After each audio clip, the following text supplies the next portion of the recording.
Good morning, folks. So, I've thought about it. I've argued with myself a little bit. And I'm still not sure it's my place to make this video. This is in reference to everything going on with Black Lives Matter. The reason I say it's not my place, or I'm not sure it's my place, is because, frankly,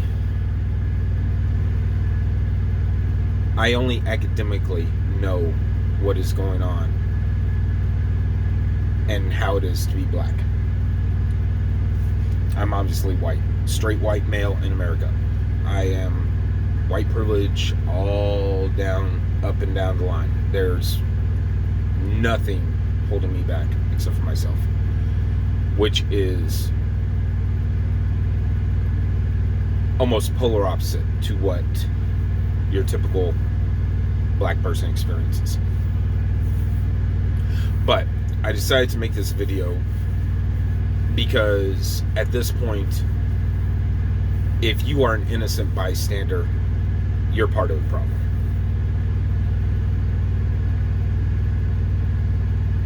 I have white privilege. I know this. I've known this for a long time.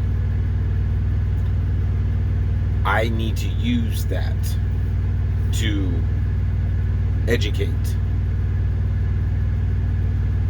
anyone who will listen. This video is aimed largely at other white people, but anyone who will listen, anyone who wants my perspective, and maybe it will help them to expand theirs, great. Everything I'm going to say in this video is my personal perspective. Here's the deal. What is going on in this country right now? What has been going on for the last 500 years since the establishment of the Sugar Triangle is frankly disgusting. It is pathetic. It is abhorrent.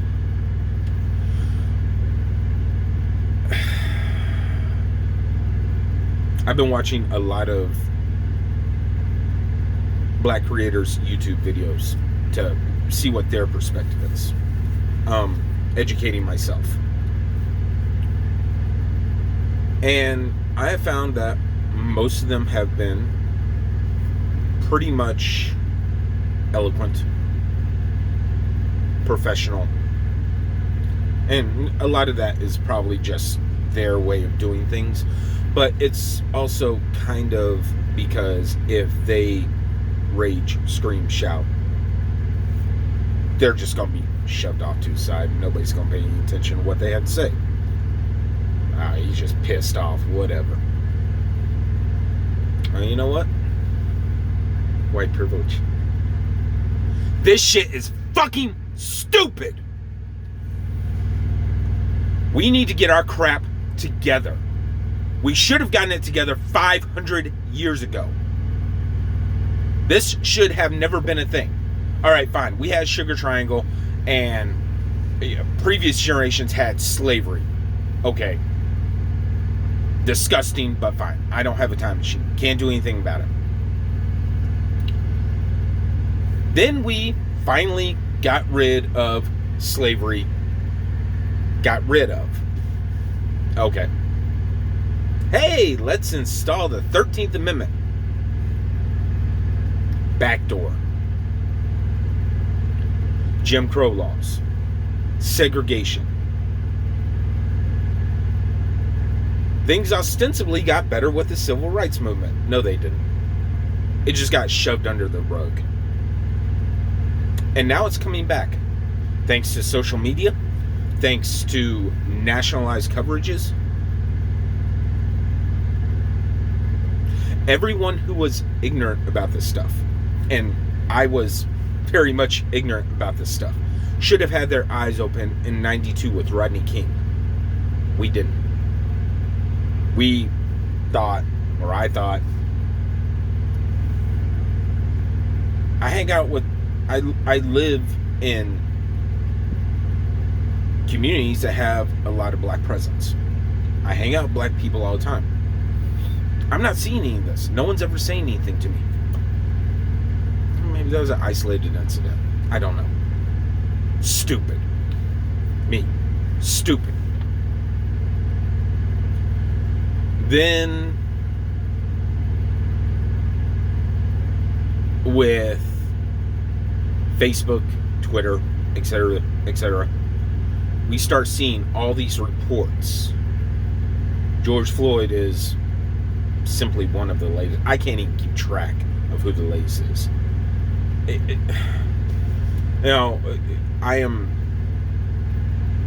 I had the idea of making a list of everyone I can think of who has been brutalized or murdered because of law and order, protect and serve. I can't even keep up anymore. With the protests going on? Nah.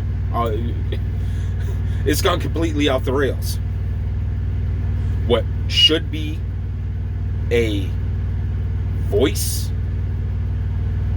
for the black community to maybe start getting white bastards like me to listen has basically turned into carte blanche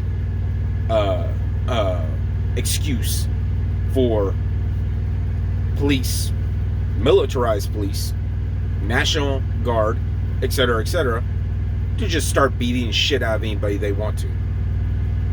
We have got to change. This shouldn't be a left, right, white, black, whatever. And this crap. Black lives matter. Well, all lives matter. Okay, sure. But guess what? Black lives are the ones that just had the damn car wreck.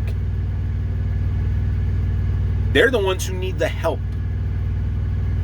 Yes, in theory, all lives should matter equally. They don't. And they haven't. Ever. And that's got to change. We have got to fix this. Our forefathers should have fixed it. Our forefathers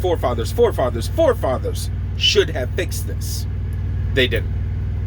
So it's on us.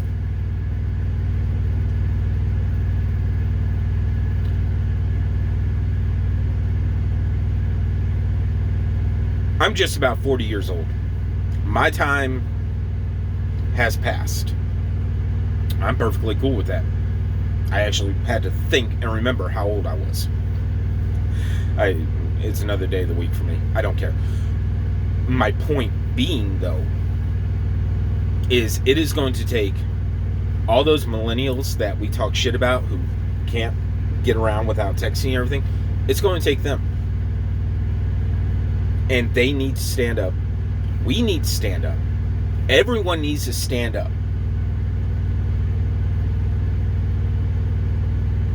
And make a statement. Black lives matter. Right now, they matter more than anyone else because they're the ones who have been the most visibly persecuted. I'm very tempted to branch this out, which is part of the problem. Branch this out to LGBTQ communities, branch this out to women and the sexism they deal with, branch this out to the Chicano Latino communities and their issues with immigration, branch this out to Middle Eastern and their issues and the theological issue of Muslim rights. And all of those are extremely important.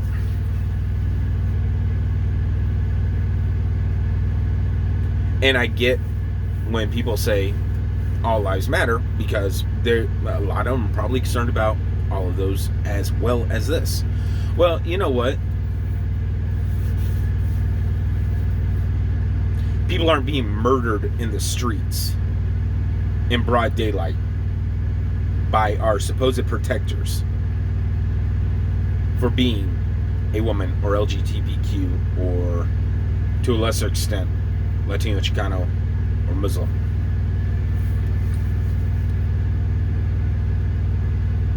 The very fact that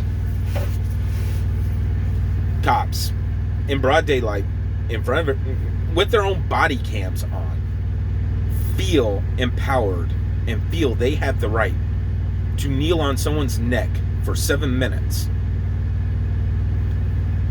is disgusting. I consider myself fairly intelligent about human physiology and anatomy, but a fucking rock should have realized, if I lean down on this guy's neck for 7 minutes, something bad's gonna happen. They didn't care, or they were actively trying to kill him. I'm not sure which one's worse. Well, actively trying to kill him is obviously worse. But if we want to stretch out society, which one's worse? Active racism, or just a sheer complete ambivalence and apathy that the black community has run into time and time and time again? I don't see it, so it must not be happening. I don't see color. Well, guess what? We need to start seeing color. Maybe someday in the far distant future, we can get away with not seeing color. Because, yes, that would be... No, that wouldn't even be ideal.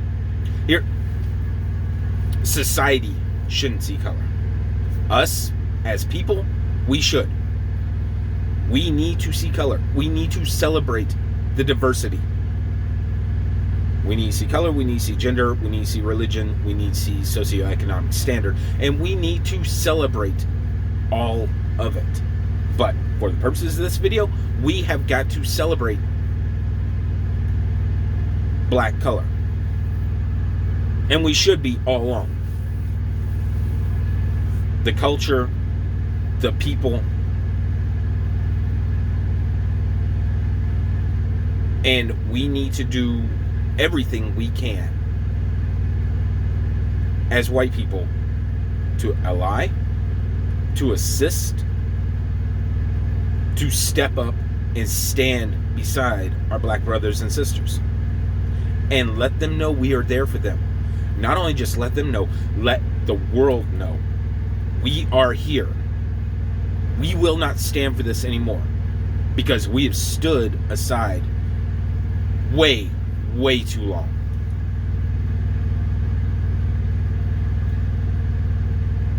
Innocent bystander is not acceptable anymore. And it hasn't been for a long time, but now more than ever. I should have made this video 20 years ago. I should have made this video 40 years ago. Or my parents should have made it 40 years ago.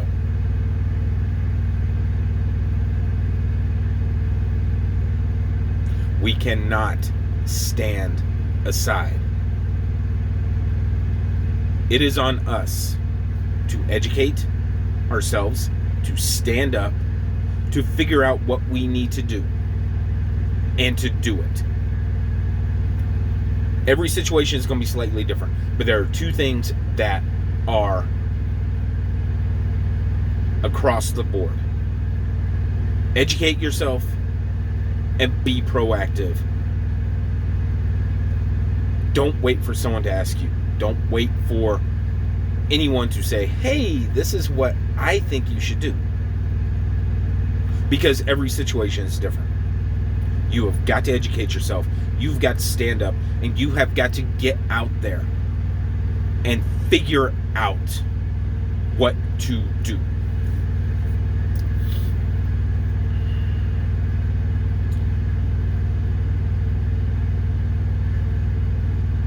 Until we do, until we figure out how to make our society function in a way where it doesn't matter if you are black, you are white, you are Hispanic, you are Asian, you are Middle Eastern, you are pink with purple polka dots.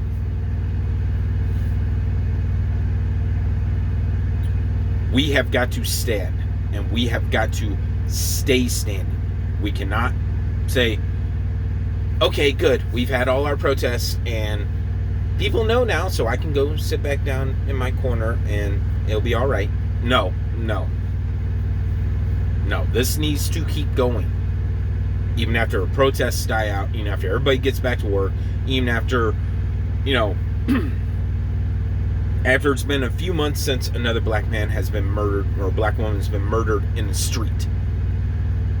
We still need to have this conversation. That is part of the problems. We're only having this conversation after something tragic happens. And that should have never been acceptable. It is not acceptable. We need to continue to have this conversation. After everything dies down, after the fury, the fire, and the abnormality, quote unquote, because this being murdered in the street is not abnormal for black people. It's abnormal for us in society. After all that has died down, we need to continue to have this conversation. We need to continue to stand up. We need to continue to be proactive. We need to continue to talk to our local, state, federal representatives. We need to continue to ride people. What is your view on this? Give me actions. Give me deeds. Show me that you are truly about equality. Every single day, every single week, every single month, fire off random emails to these people. Fire off random emails to your friends.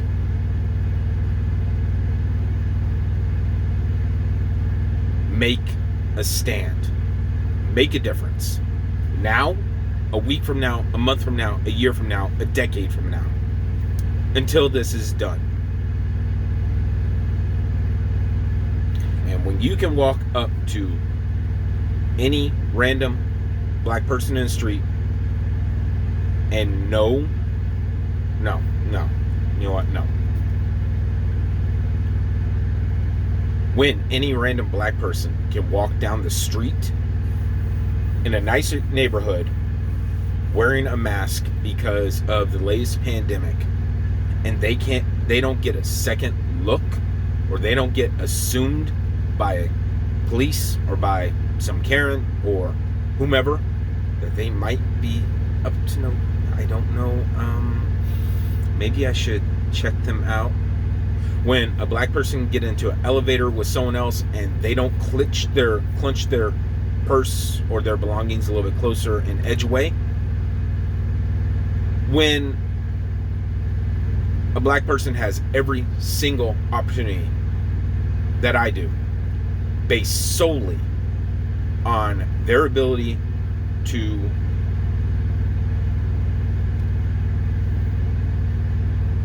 do the job, do whatever needs to be done, that's when we can stand down. That's when we can't stop. Vigilance needs to be maintained 24/7 for the rest of existence. But that's when we can step back, relax a little bit. Until then, a decade, 2 decades from now, stand up. Don't sit down. Don't relax. Don't, okay, I think it'll be okay. No. Nah. Ambivalence is unacceptable. Stand up. Stay standing.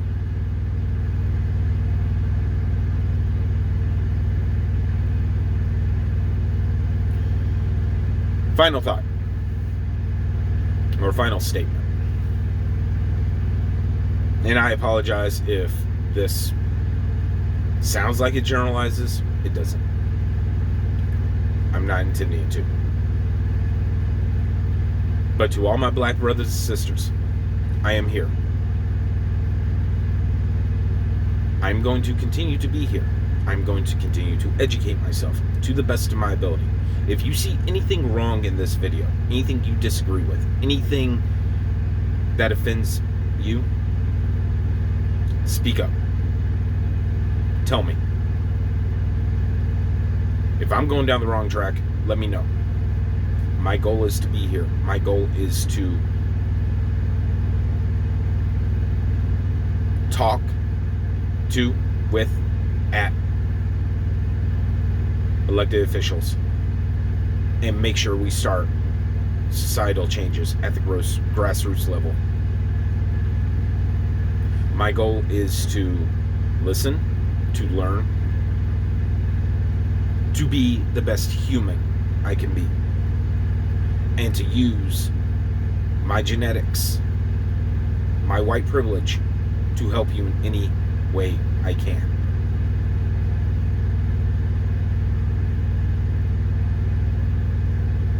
Because,